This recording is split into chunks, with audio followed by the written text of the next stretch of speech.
बात है 2002-3 में आप ही चेहरा थी, आप ही सारी चीजें लेकर आए, जिता के लाई और आपका चेहरा ही गायब कर दिया। नहीं, चेहरा मेरा नहीं, कमल का फूल चेहरा था, कार्यकर्ता का पसीना था और दिग्विजय सिंह जी के कारनामे थे।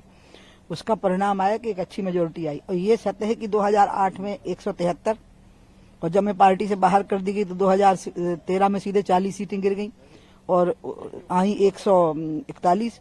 और उसके बाद में 2013 में जब मैं वापस आ गई, 2008 में 141 और 2013 में जब वापस आ गई तो फिर बढ़ गई 160।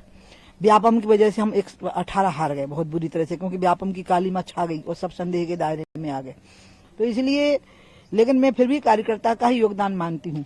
और जो मैंने बात कही है वो इसलिए नहीं कही कि मुझे कोई किसी जनादेश यात्रा का नेतृत्व करना था। वो तो प्रदेश का या कोई देश के इन चारों राष्ट्रीय अध्यक्ष हैं, कुछ पूर्व हैं, कुछ वर्तमान है, इसलिए नेतृत्व हो रहा है, उसमें भी कोई दिक्कत नहीं है।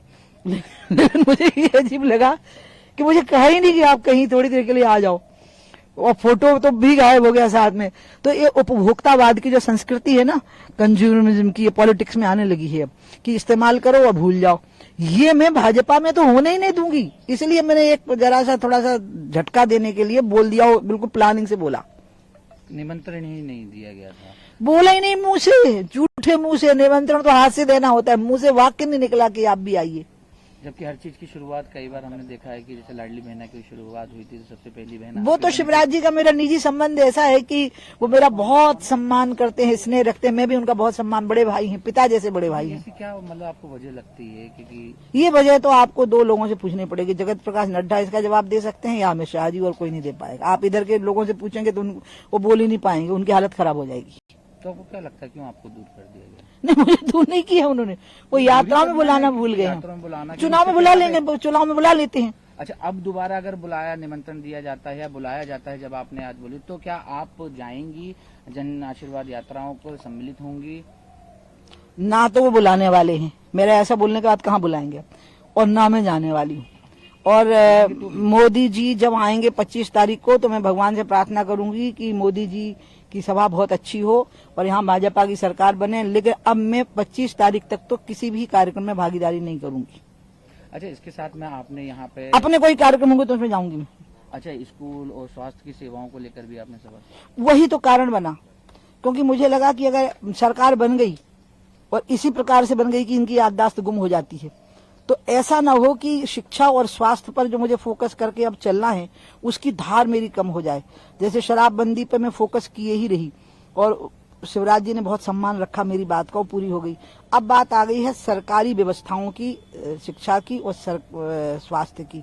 अब इस पर पूरा फोकस करना, अपनी धार बनाए रखना है, अपनी क्षमता को, अपनी योगदान देने की सामर्थ्य को खत्म नहीं करना है। इसलिए मैं बोल पड़ी हूँ कि इनके बनाए ना बनूंगी, ना इनके मिटाए मिटूंगी। तमिलनाडु में स्टालिन के बेटे ने कहा कि जो सनातन है वो निंदनीय है, घोर निंदनीय है। इंडिया के लोगों को पूरे देश से क्षमा याचना करनी चाहिए, क्योंकि स्टालिन का लड़के का भले ही कोई महत्व ना हो, लेकिन स्टालिन का लड़का है, ये तो महत्वपूर्ण बात है ना। इंडिया से जुड़ा हुआ कार्यकर्ता है और इंडिया के लोगों ने अगर ये माफी नहीं मांगी तो उनको बहुत भारी पड़ेगा। अब आप क्या देखती हैं चुनाव में स्थिति की? कहीं ना कहीं आपने ये भी कहा है कि बुलाया नहीं, और साथ में ये भी कहा है कि उनको जीतने की जैसे लग रहा है कि जीत जाएंगे या उमा भारती की जरूरत। अरे नहीं, मैंने ऐसा कहीं नहीं कहा है। आप जो कह रहे हैं मैं ऐसा रोना धोना नहीं करती। आप मैं रुलाती धुलाती तो हूँ, मैं रुला सकती हूँ, रो नहीं सकती हूँ। किसको रुला रही हैं? आप समझ जाना, जो रो रहे होगे उनसे पूछ लेना। अभी तो मैं जो आपको कह रही हूँ वो आप मेरी बात समझ लो। मैं दुख दर्द आहत टाइप का मामला कुछ है ही नहीं, मेरे को कोई फर्क नहीं पड़ता।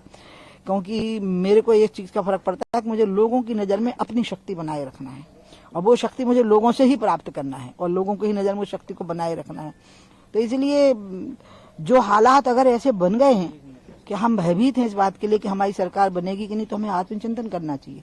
कमलनाथ जी बहुत मजबूत नेता अब है नहीं, कांग्रेस में कोई नेता बचा नहीं है, उनका जो हीरा था वो हमारे यहाँ आ गया। फिर भी हमें अगर उनसे डर लगने लगा है तो हम में कहाँ कमी हो गई है? हमारी वो कौन सी चीज है जिसने हमें इतना हमारा मनोबल गिरा दिया है? अन्यथा मुझे लगता है हमारी सरकार बनेगी। क्या बात है साहब, ऐसी की सरकार नहीं बनेगी, प्रचंड मतों से बनेगी। लेकिन एक बात ये भी देखी जा रही है कि कार्यकर्ता नाराज हैं और कई बड़े नेता, और अभी शिवपुरी से एक विधायक है, उन्होंने भी पार्टी छोड़ दे रहे, तो उसको ये जो लोग छोड़ रहे हैं ना, ये हैं ही ऐसे सबके सब, इनके आने जाने से फर्क नहीं पड़ेगा। हाँ, लेकिन एक बात जरूर है कि जो सरकार बनाने की प्रक्रिया हुई 2020 में, तब से लेके आज तक जो भाजपा की स्थितियां बन गई, उसमें कहीं ना कहीं कोई अवमूल्यन ऐसा हो गया भाजपा का लोगों की नजर में, जिससे कि हम भयभीत हो गए हैं। और उसी भय में से ये सारी बातें निकली कि याददाश्त कमजोर हो गई, कि भूल गए आप। निमंत्रण देना मुझे तो नहीं भूले, मुझे कहना भूल गए कि आप आ जाना। यहीं तो बैठे हुए थे रात में एक दिन पहले। बताइए फिर भी इसका तो कहीं ना कहीं ऐसा है ना कि जानते हुए मिलते हुए भी मतलब नहीं नहीं, वो जानबूझ के नहीं करते हैं। उपभोक्तावाद हावी हो गया है कि तात्कालिक तौर पर कौन उपयोगी है, बाद में देखेंगे उसको, लेकिन इसमें हम थोड़ा ना अपने अस्तित्व को अंधेरे में जाने देंगे। मतलब उनको ये लगता है कि उपयोगिता नहीं है। अब ये उनकी जो मानसिक अध्ययन है ना मनोस्थिति का, वो आप करो। धन्यवाद। हेलो राहुल भाई